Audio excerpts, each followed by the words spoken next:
தாங்க முடியாத ஒரு விஷயம் நடந்தது. ஆக்சுவலாக அது எந்த அளவுக்கு என்னை பாதிச்சதுன்னா, அது நடந்தப்புறம் என் கண்ணில் இருந்து தண்ணி அப்படியே கொட்டிக்கிட்டே இருக்குது. நான் அழுவல, ஆனால் தண்ணி போய்கிட்டே இருக்குது.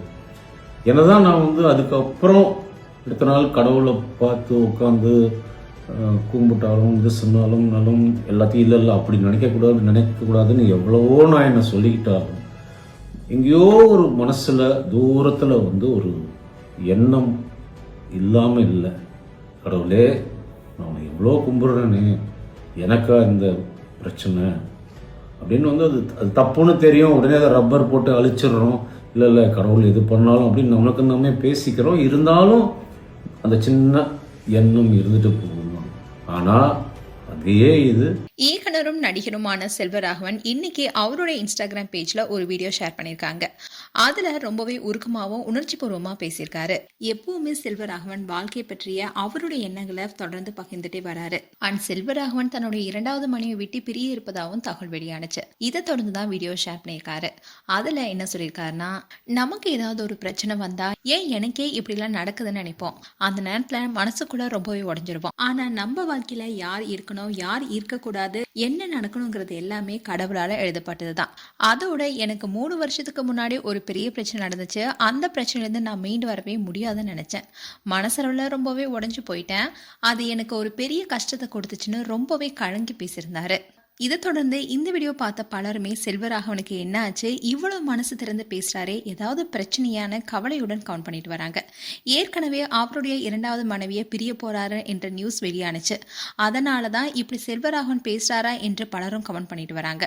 ஒருவேளை கீதாஞ்சலியை பிரியதான் போறாரா, அவங்க 2 பேரும் பிரிஞ்சுதான் வாழ்ந்துட்டு வராங்களா என்ற கேள்விகளையும் எழுப்பிட்டு வராங்க. இன்னைக்கு ரொம்ப நாள் நான் சொல்லணும்னு ஆசைப்பட்டேன். ஏன்னா இது இன்றைக்கி ஒரு சரியான சந்தர்ப்பம் இருக்குதுன்னு வச்சுக்கோங்க. இது கொஞ்சம் சென்சிட்டிவாகவும் இருக்கலாம், ரொம்ப சென்சிட்டிவாகவும் இருக்கலாம். ஆனால் இது எனக்கு மட்டும் இல்லை, எவ்வளோ கோடி மக்களுக்கும் நடந்தது தான். அதை புரிஞ்சுக்கிட்டவங்க எவ்வளோ பேருன்றது சந்தேகம்.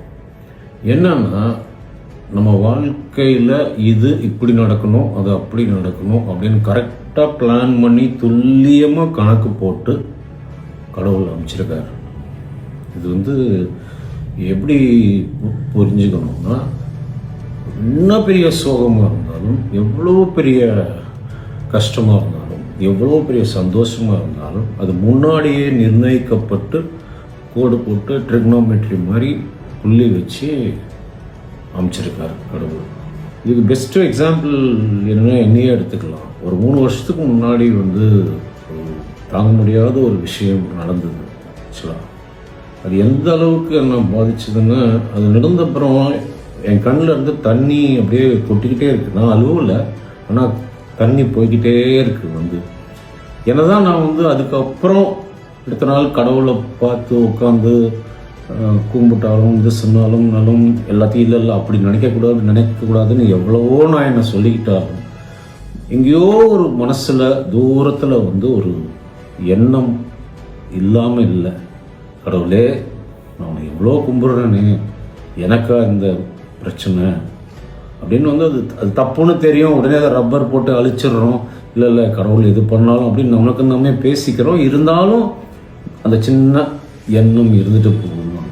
ஆனால் அதே இது ஒரு 2 மாதமோ, ஒரு 6 மாதமோ, ஒரு வருஷமோ கழித்து, அடடா இதுக்கு இல்லையாது அது நடந்திருக்கு, அந்த அளவுக்கு ஒரு கனெக்ட் பண்ணியிருக்கு. எல்லாமே கணக்கு போட்டு, ஓ இது இல்லாமல் இது நடந்திருக்கு, ஓ அதனால தான் இது நடந்ததா, ஓ அன்னைக்கு நான் அழுதது என்ன இன்னும் நான் ஸ்ட்ராங்காக ஆக்கிறதுக்கா, இவ்வளவு ஸ்ட்ராங்காக ஆக்கிறதுக்கா அப்படின்னு மலைச்சு போன விஷயம்.